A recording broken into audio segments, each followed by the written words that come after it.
Good morning, PS17. Happy Tuesday. Today is Tuesday, March 17th, 2020. If everybody could please rise for the Pledge of Allegiance. I'll wait. I see that 5th grade is ready. Thank you, Tigers, for being good role models to our younger students. Okay, I see that 4th grade is ready. I'm still waiting for 3rd grade. Thank you, 3rd grade. I see 2nd grade is ready. We're standing tall. And I see 1st grade is ready. Now I'm waiting for kindergarten. Stand tall. Thank you, kindergarten. Face our flag. Hands placed over our hearts. Salute, pledge. I pledge allegiance to the flag of the United States of America and to the republic for which it stands, one nation, under God, indivisible, with liberty and justice for all. Please remain standing for our school mission statement. We are here to be literate, innovative, and proficient scholars who will participate in rich academic learning in a nurturing environment where we will rise. This will be accomplished by creating collaborative and supportive teaching and learning systems involving the entire PS17 community. Okay, PS17, it is Women's History Month.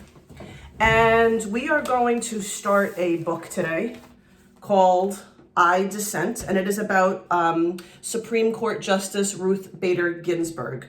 And that's a very important job. Supreme Court Justice is a very important job. So we're going to start it today and we'll finish the book by Friday. I hope that you'll read with us throughout the week as we finish this book together. We're reading this book because of Women's History Month, but also because Ruth Bader Ginsburg actually just celebrated a birthday. She was born on March 15th, 1933.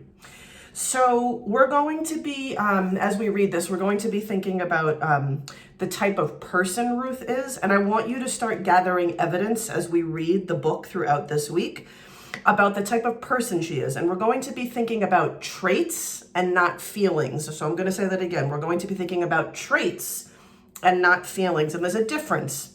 In essence, a feeling is something that changes, right? 1 minute you could be happy, and then something could happen to make you sad or angry. Feelings change. Traits are something that are tried and true. They are part of you. Like if you're a loyal friend, you don't become an unloyal friend the next day, right? You're loyal throughout your life. If you're a shy person, you're usually shy in most situations, right? That usually doesn't change. People can change, but traits are something that usually stays the same. So we want you to think about the traits that Ruth has, the type of person that she is, and we want to make sure that you're providing evidence. Okay, so here we go. I dissent.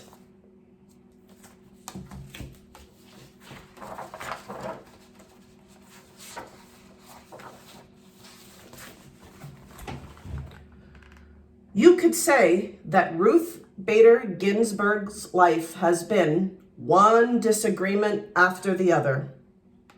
Disagreement with creaky old ideas, with unfairness, with inequality. Ruth has disagreed, disapproved, and differed. She has objected, she has resisted, she has dissented. Disagreeable? No. Determined? Yes. This is how Ruth Bader Ginsburg changed her life and ours. So remember, you're thinking about the type of person Ruth is. In 1940, Little Ruth's neighborhood was vibrant with immigrants.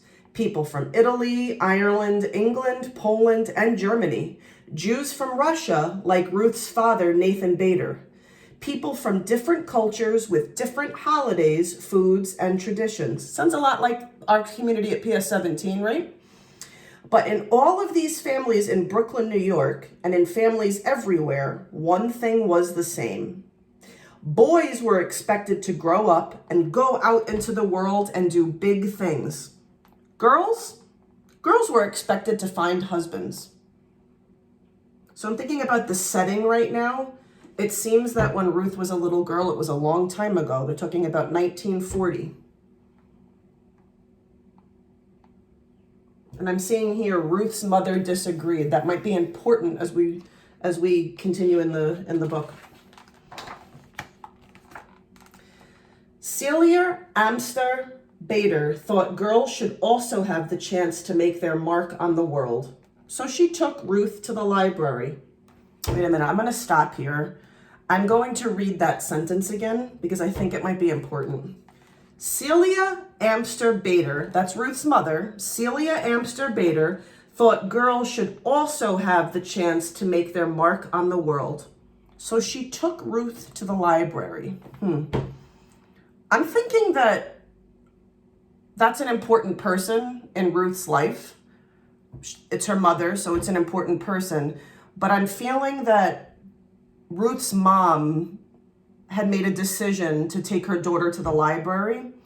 And I'm thinking that that is something that's going to be important in Ruth's life. And I'm wondering what type of impact that decision that her mother made to take her to the library is going to have on Ruth. Let's keep reading to figure that out. On the shelves in the library were stories of girls and women who did big things. Ruth read about Nancy Drew, girl detective. She discovered Amelia Earhart, daring aviator. She learned of Athena, goddess of Greek myths. Here were independent girls and women taking charge. Ruth read her way into this world. Around her, the sweet scent of books blended with savory aromas from the Chinese restaurant downstairs. Delicious! A girl could be anything.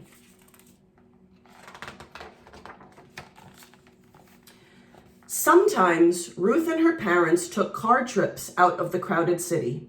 As they drove past a hotel in Pennsylvania, Ruth saw a sign. No dogs or Jews allowed.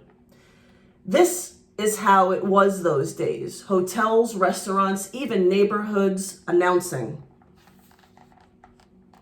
Ruth and her family were Jewish. This was prejudice, pure and simple. Now it was Ruth's turn to disagree. She disagreed by never forgetting how it felt to read such words. She never forgot the sting of prejudice.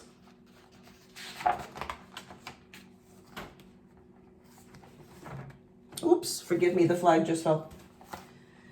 In elementary school, Ruth was excellent in some classes and less excellent in others. Her favorites were English, history, and gym. In those, she did well, but then there was handwriting. Ruth was left-handed. Back then, teachers told left-handers they should try to write with their right hands. Ruth's right-handed penmanship was so bad, she earned a D on her penmanship test.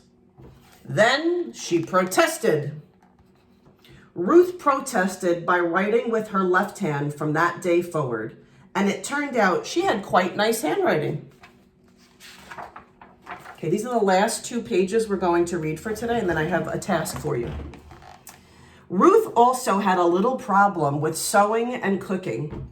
These were her least favorite classes, but girls had to take them.